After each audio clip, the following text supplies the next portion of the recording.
Bismillahirrahmanirrahim. Assalamualaikum warahmatullahi wabarakatuh. Alhamdulillah, kembali lagi bersama saya di channel Al Jugagiyah. Kali ini saya sedang bersama teman saya. Di sebelah saya kita lihat sudah ada Bang Randy. Bisa Bang, bisa Kang, Mang, apa aja lah. Namanya Randy. Mungkin langsung saja ya. Kita perkenalan dulu lah, perkenalan singkat. Langsung beliau saja sendiri yang memperkenalkan diri. Silakan kepada beliau kepada beliau. Baik, Assalamualaikum warahmatullahi wabarakatuh. Pertama-tama saya ucapkan terima kasih kepada teman-teman dan juga ucapan beribu-ribu kasih kepada para sahabat, keluarga dan tetangga.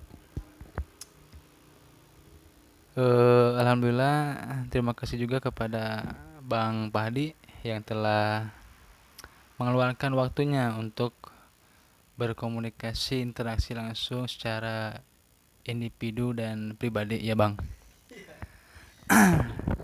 Langsung saja, perkenalkan, nama saya Randy, biasa dijuluki Randy Pakot.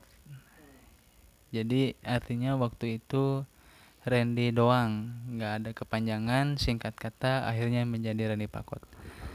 Saya asli Kuningannya Kuningan Jawa Barat. Lahir pada tahun 95, tanggal 23 bulan Januari. Alhamdulillah saya bisa sebesar seperti ini berkat dukungan orang tua dan juga para sahabat, teman, dan karib kerabat. Pernah saya sekolah dulu di SD. Lalu setelah SD saya langsung terjun ke dunia pondok pesantren pada tahun 2007 sampai 2010. Masih di Kuningan juga. Alhamdulillah berkat saya mondok, saya akhirnya bisa tahu gimana rasanya jauh dari keadaan orang tua. Singkat cerita, saya langsung sekolah lanjut lagi, yaitu di Madrasah Aliyah. Alhamdulillah selama 3 tahun dan bisa menjadi sarjana lulusan 2017 di Universitas Islam Negeri Sunan Gunung Jati Batu, Bandung, dengan lulusan sarjana bahasa Arab. Iya ya. Ya, segitu tentang latar belakang pendidikan saya. Lanjut dengan latar belakang kehidupan saya dibesarkan dari keluarga pengusaha dan juga wira swastawan. Orang tua saya pembisnis, juga pedagang. Ibu sama adik-adik juga tak jauh dari kalangan pembisnis dan pedagang. Begitupun saya sebagai anaknya yang pertama mengalami bahwa pentingnya berwirausaha atau berdagang dan berbisnis. Terima kasih, mungkin segitu perkenalan dari saya. Kurang lebihnya saya serahkan kepada yang memimpin acara. Terima kasih. Ya, terima kasih kepada Randy yang sudah memperkenalkan secara singkat ya. Dan sekedar info aja, sekarang kita tuh sedang berada di Banjar ya, Kota Banjar, dimana sekarang berada di bisnis teman saya ini. Jadi sudah punya bisnis, yaitu ya gini, jok, Randy Jok. Nah, ini sangat luar biasa, di usia mudanya sudah memiliki bisnis sendiri, yaitu jok motor ya. Kemudian Sebenarnya bukan muda, oh bukan muda. ya, tapi mudanya kelewatan. Oh, mudanya kelewatan. Iya iya. Tapi kalau lihat wajahnya mungkin ya semuanya bisa, ya masih kelihatan muda lah. Kemudian langsung saja mungkin apa sih nanti yang akan kita bahas? Nah, kita serahkan saja kepada narasumber kita lah. Nanti setelah ini mungkin ada narasi prolog tentang berkaitan dengan resiko sukses lah intinya. Karena beliau juga basicnya pengusaha dan sudah terjun di dunia usaha, sudah memiliki usaha sendiri. Nanti tidak jauh dari resiko sukses lah yang akan beliau sampaikan kepada kita semua. narasi dan prolognya mungkin nanti dari beliau, dan nanti selanjutnya akan dilanjut seperti biasa tanya jawab. Saya bertanya apakah pertanyaan dari titipan, dari yang lain atau dari pribadi, nanti ngobrol-ngobrol santai, tanya jawab seperti biasa. Mungkin langsung saja prolog dan narasi resiko sukses kepada beliau, dipersilakan. Boleh minum dulu nggak bang? Boleh, Minum boleh. ya. Biar nggak tegang gitu maksudnya.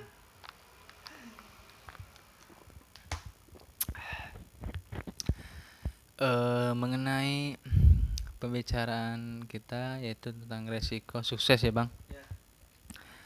Sebenarnya banyak beberapa hal dan juga beberapa inisiatif dari para orang-orang yang berkata bahwa sukses itu tidaklah mudah. Pertama, dan yang kedua bahwa lintangan, luka, liku perjalanan untuk menuju sukses itu sangat sungguh terjal dan banyak sekali kegagalan-kegagalan yang harus dialami. Untuk menjadi seorang yang sukses, tentunya khusus untuk orang tersebut, untuk menjadikannya sukses itu sangat spesial. Dalam artian bahwa hanya orang tertentulah yang bisa meraih kesuksesan itu dengan jerih payahnya. Sebagaimana contoh bahwa ketika kita di waktu kecil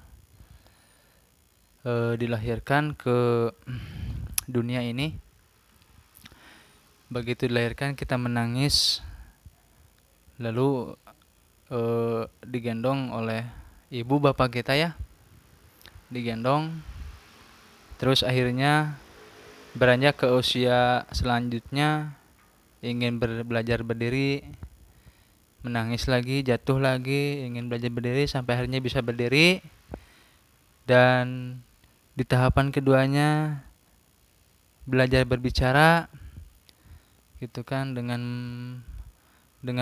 lembutnya mulut ya, waktu kecil sangat susah sekali untuk menyebutkan suatu kata-kata. Nah, begitupun kesuksesan sekarang yang kita raih, yang sedang kita tuju, tak jauh berbeda dengan apa yang kita alami di masa waktu kecil, dilahirkan ke dunia sampai menjadi tahap untuk menjadi dewasa. Itu sekitar putaran bahwa gambaran sebenarnya kesuksesan, harapan dan impian itu tak jauh berbeda dengan apa yang kita alami di waktu kecil.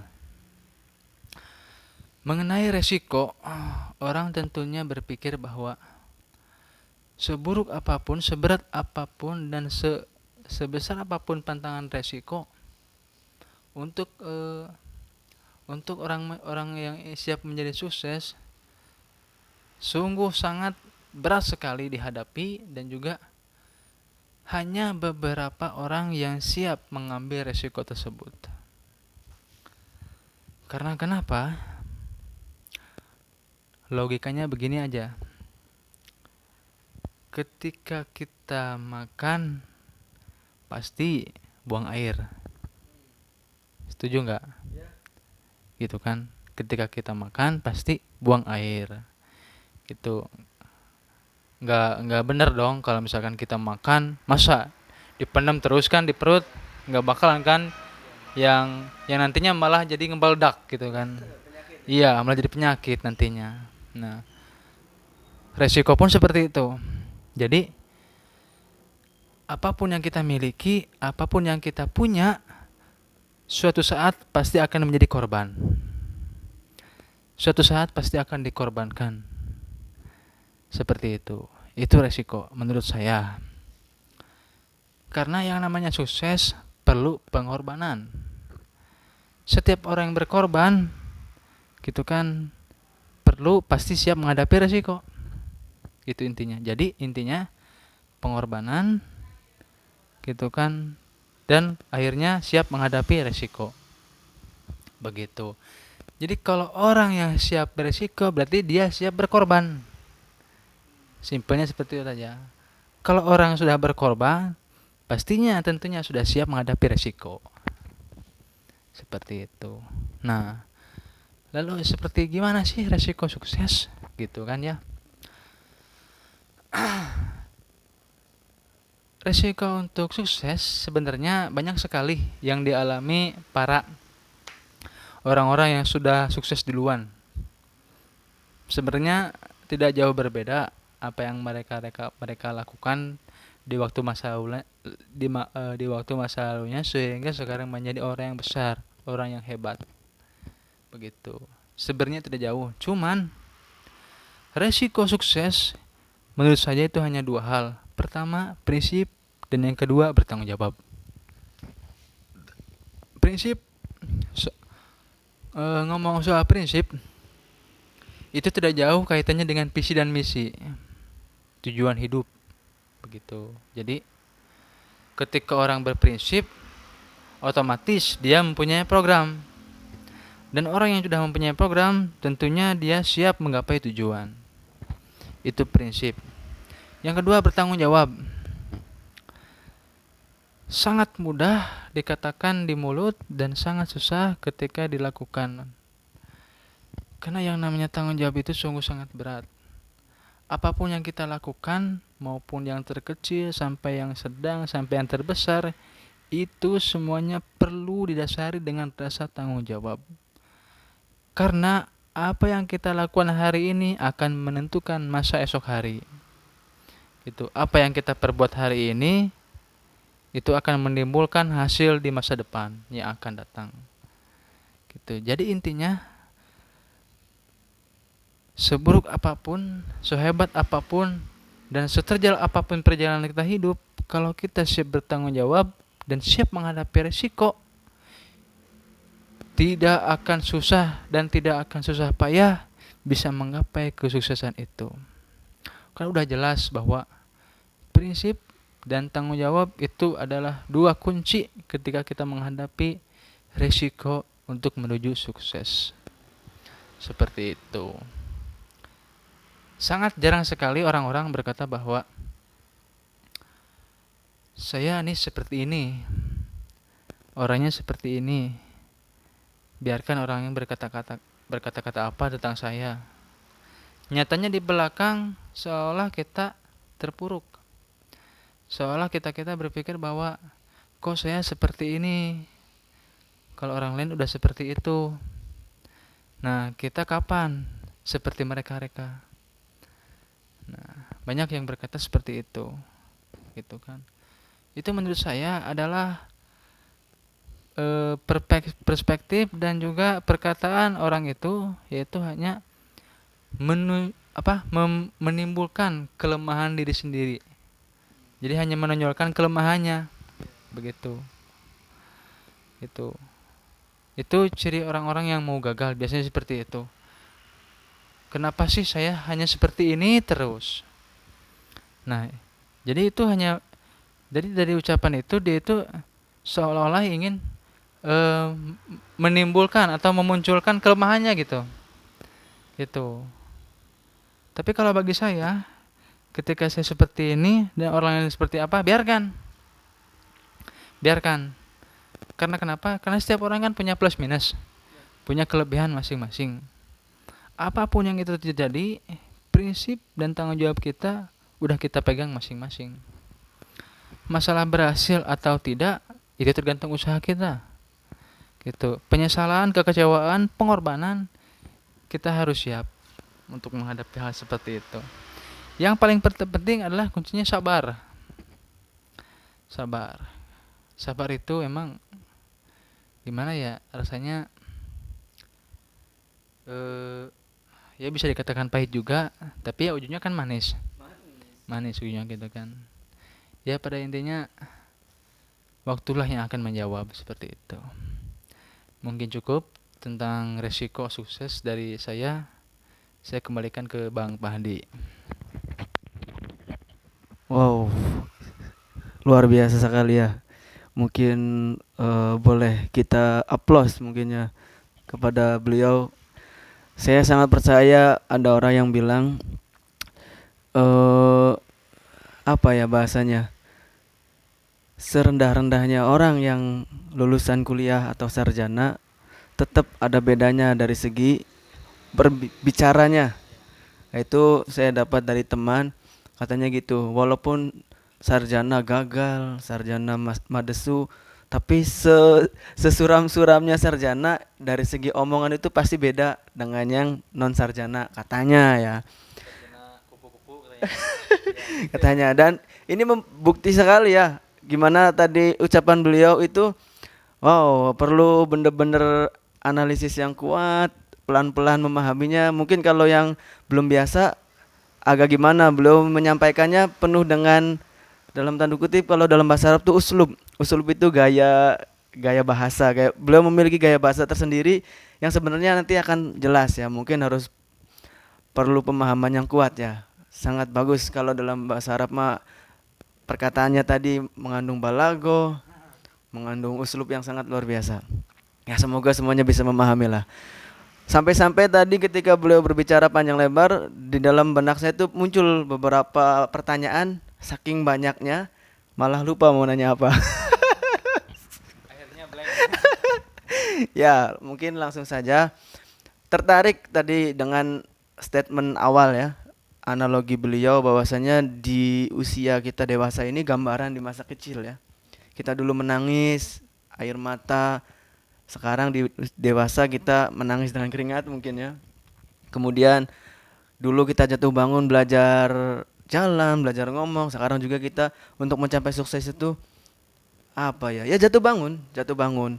Beliau juga bilang perjuangannya sangat luar biasa. Memang nggak ada istilah sukses instan, itu nggak ada ya. Pertahunan lah.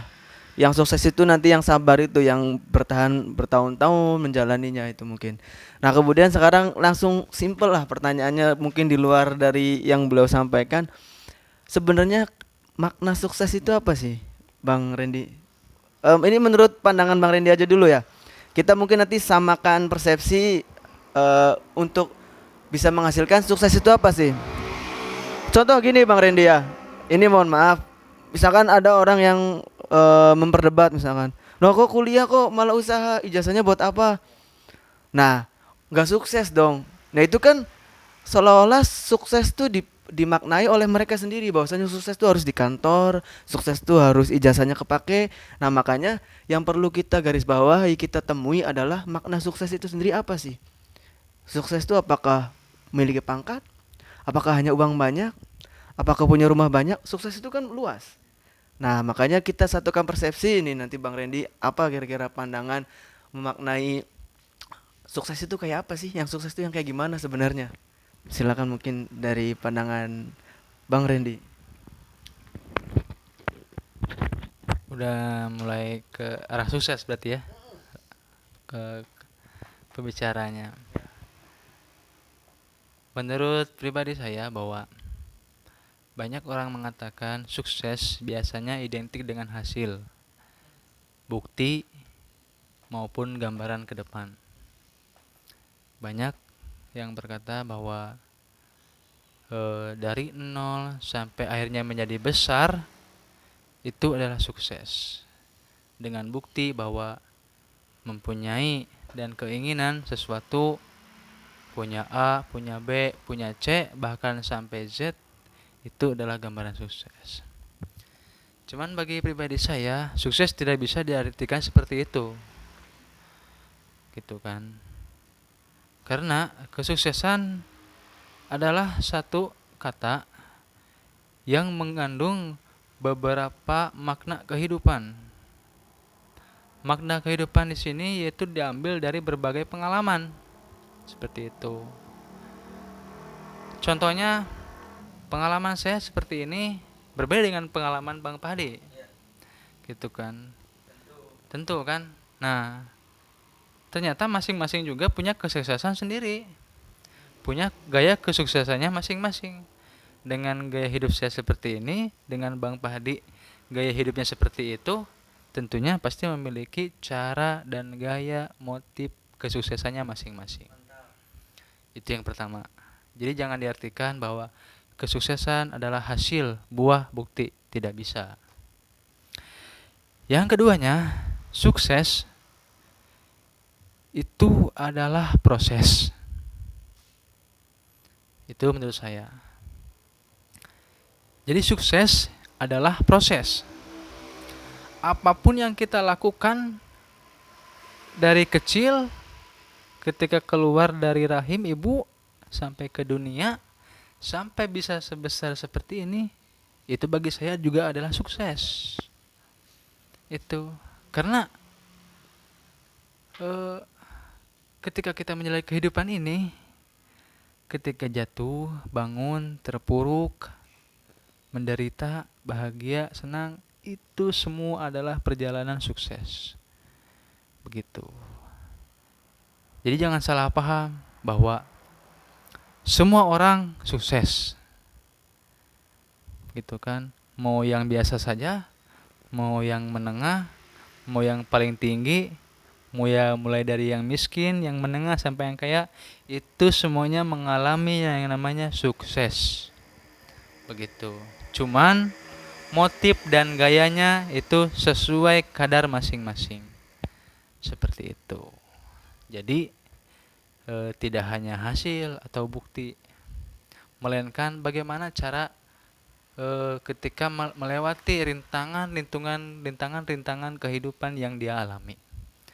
Lebih jelasnya atau lebih tepatnya lebih ke perjalanan waktu. Seperti itu. Jadi sukses sekali lagi menurut saya adalah sama dengan proses. Seperti itu. Luar biasa sekali ya. Mungkin mendengar dari penjelasan Bang Randy banyak yang tercerahkan ya. Jadi sukses itu bukan untuk dinilai ke orang lain sebenarnya. Jadi sukses itu proses. Itu lebih umum banget ya. Jadi semua itu hampir semuanya sukses. Dilihat dari sisi proses ini. Tadi juga ada yang bagus. Sukses itu adalah tergantung masing-masingnya. Jadi semuanya sukses. Orang yang ingin jadi apa tercapai ya sukses. Jadi bukan patokannya atau batasannya itu bukan dari orang lain tapi dari dirinya sendiri gitu sukses itu. Ya mungkin saya tambahkan ya teori kerangka dasarnya ada pada Bang Randy ya, mungkin saya hanya menambahkan aja karena sudah disenggol oleh beliau jadi saya bisa menambahkan.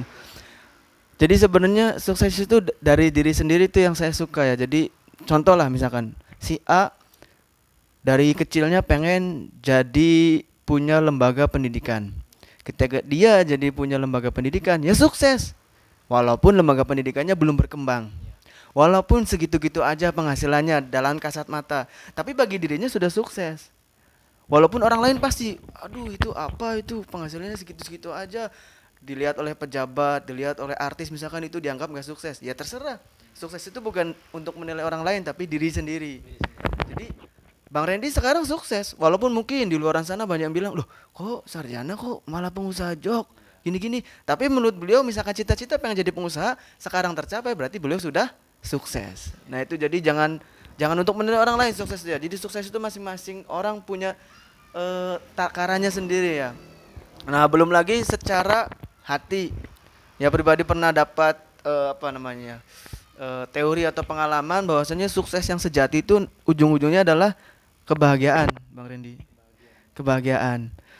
Wah, ini kalau diceritain sangat sedih. Banyak riset-riset membuktikan bahwasanya orang-orang yang maaf dalam tanda kutip kekurangan, sederhana, tapi mereka tuh hati bahagia selalu, riang, gak ada pikiran.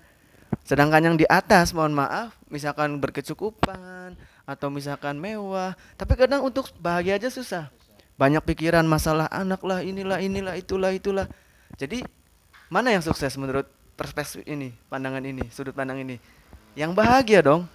Nah, jadi sukses itu sebenarnya bukan hal yang gampang dimaknai segitu aja, bukan untuk menilai orang lain. Jadi bisa saja orang yang di bawah itu sukses karena mereka bahagia, enjoy dengan hidup ini, senang dalam dunia ini. Sementara yang di atas kelihatannya orang banyak lihat sukses tapi kok nggak tenang hidupnya, nggak bahagia. Mungkin itu ya. Jadi menambah wawasan arti sebuah sukses. Makanya yang paling penting itu adalah makna ya. Makna dari suatu kalimat itu harus jelas dulu. Had, kalau dalam bahasa pesantrennya itu ada al-haddu.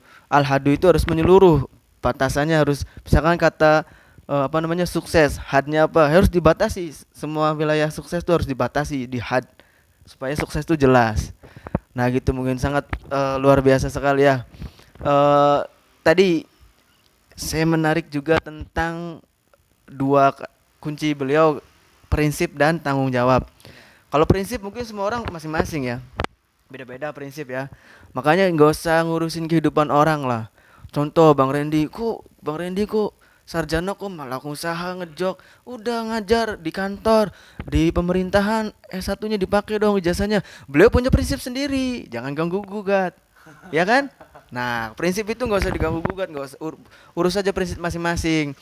Kecuali kayak misalkan nasehat, tukar pikiran itu boleh lah, tapi nggak boleh memaksakannya, jangan dijas itu. Nah, yang tanggung jawab menarik sekali ya. Memang ada kisah contoh bagus sekali. Banyak di beberapa lembaga atau institusi atau lingkungan biah ya kalau dalam bahasa Arabnya tuh. Misalkan di contoh di lingkungan pendidikan. Ada orang masuk misalkan jadi pegawai di dunia pendidikan. Misalkan beliau tidak ada pengalaman di dunia pendidikan, masih minim pengetahuannya, tapi memiliki satu sifat yang namanya tanggung jawab. Itu pasti akan bagus kerjanya. Dari tanggung jawab dia ingin terus pengen maksimal belajar belajar dan belajar.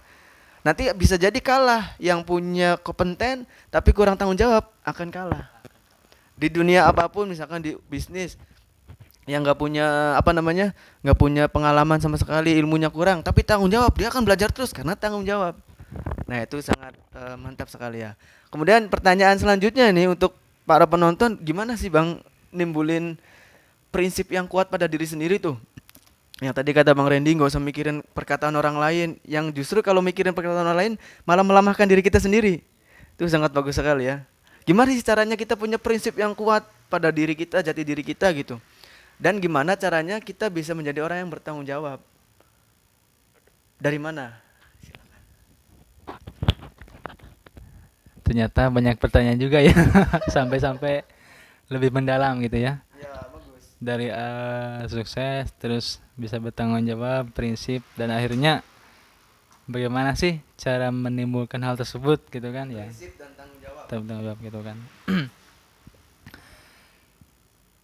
Setiap orang pasti mempunyai pedoman, dan kalau di negara saya bang ya, di daerah daerah Oh daerah. daerah ya gitu kan, lebih gaya aja lah negara gitu kan.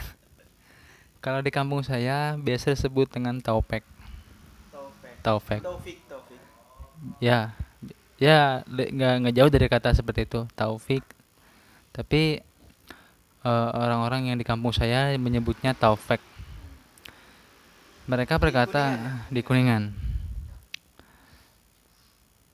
Orang-orang di kampung saya berkata bahwa taufik itu adalah jalan. Jadi jalur, bisa dikatakan jalur, juga bisa dikata arah tujuan mereka masing-masing.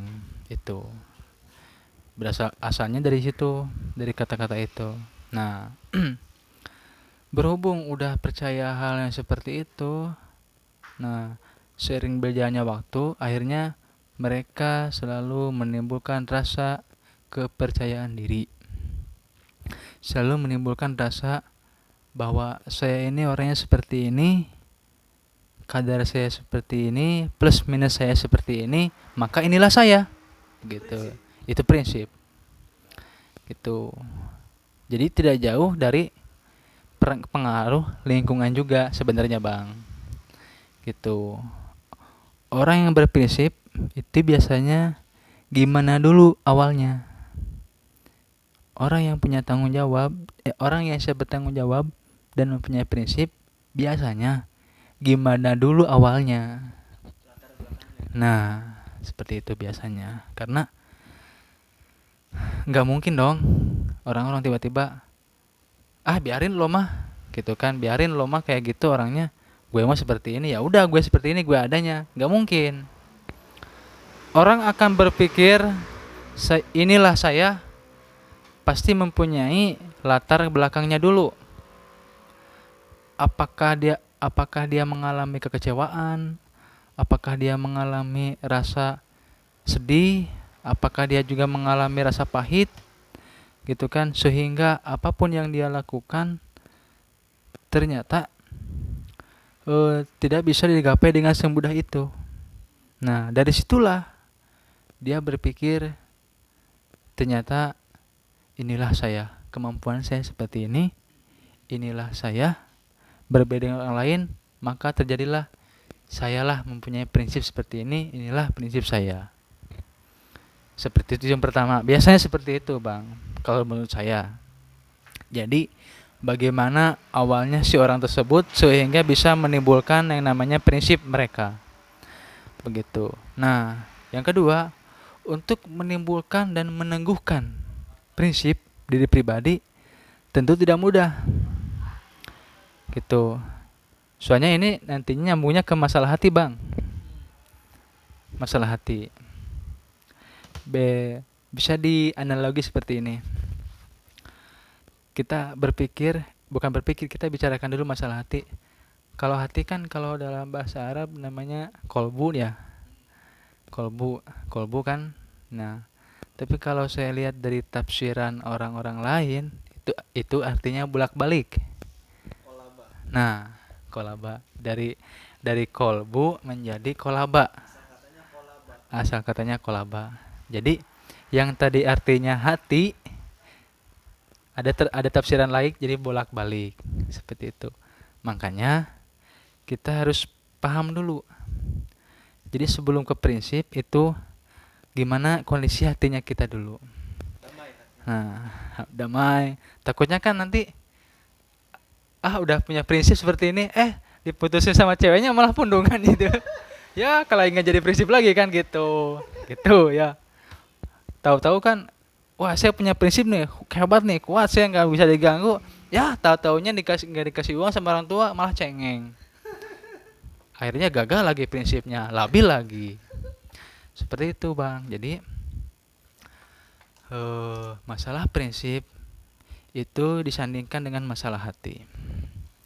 Bagaimana ketika hati kita meyakini atau meneguhi prinsip yang kita alami, yang kita pakai begitu.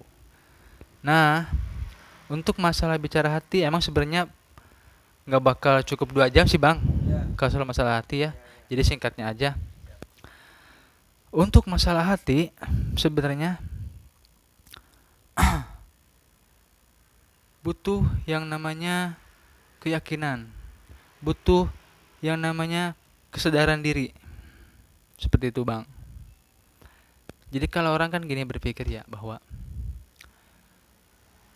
udah tahu yang saya lakukan itu salah, gitu kan. Udah tahu yang saya lakukan itu merugikan orang lain. Kenapa masih dilakukan lagi? Kenapa masih dijalani lagi, gitu kan. Nah, biasanya seperti itu, Bang. Nah, orang akan berprinsip ketika dia introspeksi. Gitu. Dari introspeksi dia melahirkan prinsip.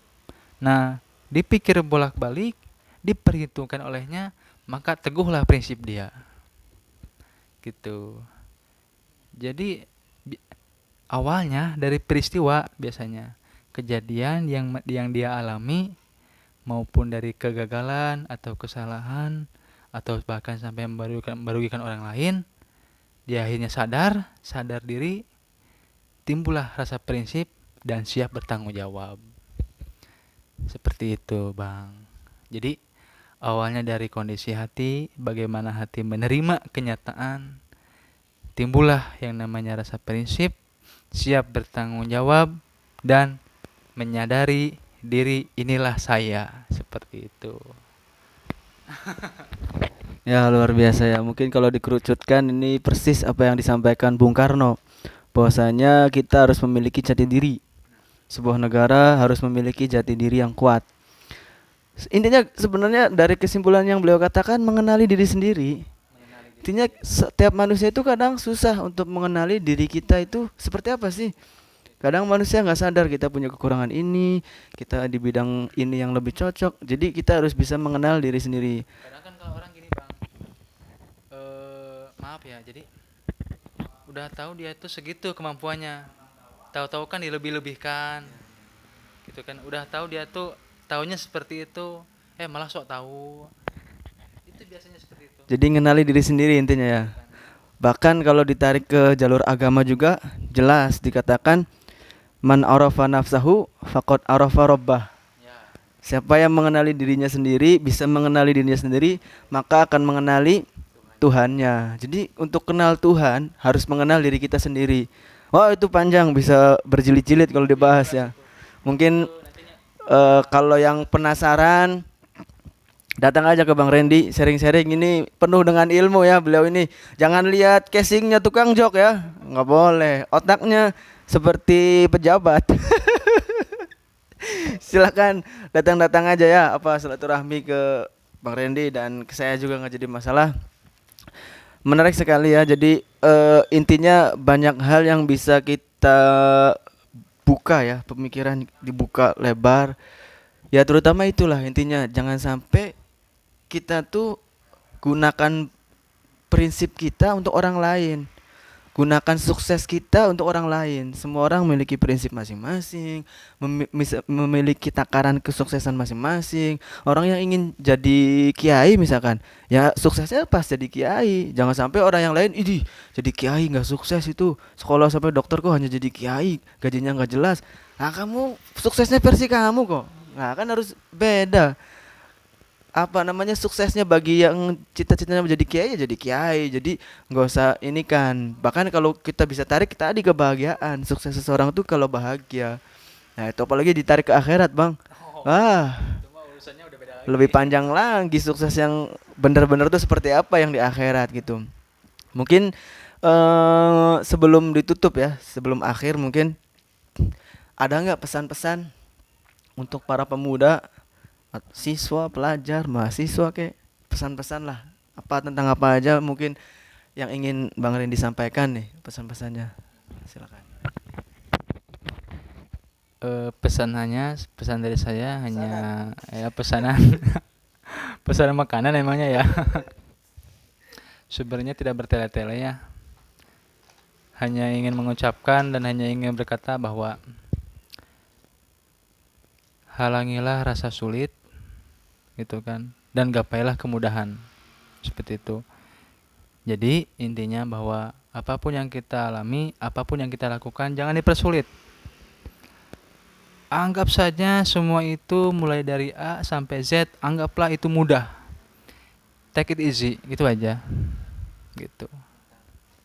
Ya. Sudah seperti Mario Teguh beliau ini ya. Halangilah rasa sulit. Jadi kalau yang kalian susah memahami, simpelnya gini ya. Kesulitan tuh pasti ada pada manusia. Tapi rasa sulit di hatimu itu dihilangkan. Anggap mudah, pasti akan terselesaikan. Jangan terpikirkan, aduh ini sulit, bagaimana dipikirin terus. Ya malah gak selesai-selesai. Jadi sulit tetap ada, tapi rasa sulitnya dihilangkan. Enjoykan saja. Super sekali Bapak Mario Randy. Ini kita doakan semoga usahanya semakin maju, lancar, semakin sukses ya. Sukses versi dia lah, jangan dipaksa-paksa untuk sukses seperti versi kalian ya. Ingat, mungkin segitu saja dari kami, saya sendiri khususnya dan Bang Randy. Mohon maaf jika banyak kesalahan, salah kata, beda pandangan, wajar. Kalau yang pengen diskusi silakan di kolom komentar. Bang, saya gak setuju nih sama Bang Randy, gak setuju nih sama Bang Jegag. Silakan aja komen ya. Kita masih belajar, sama-sama masih belajar. Kesalahan pasti ada, mohon maaf sekali lagi. Mungkin segitu aja dicukupkan. Assalamualaikum warahmatullahi wabarakatuh.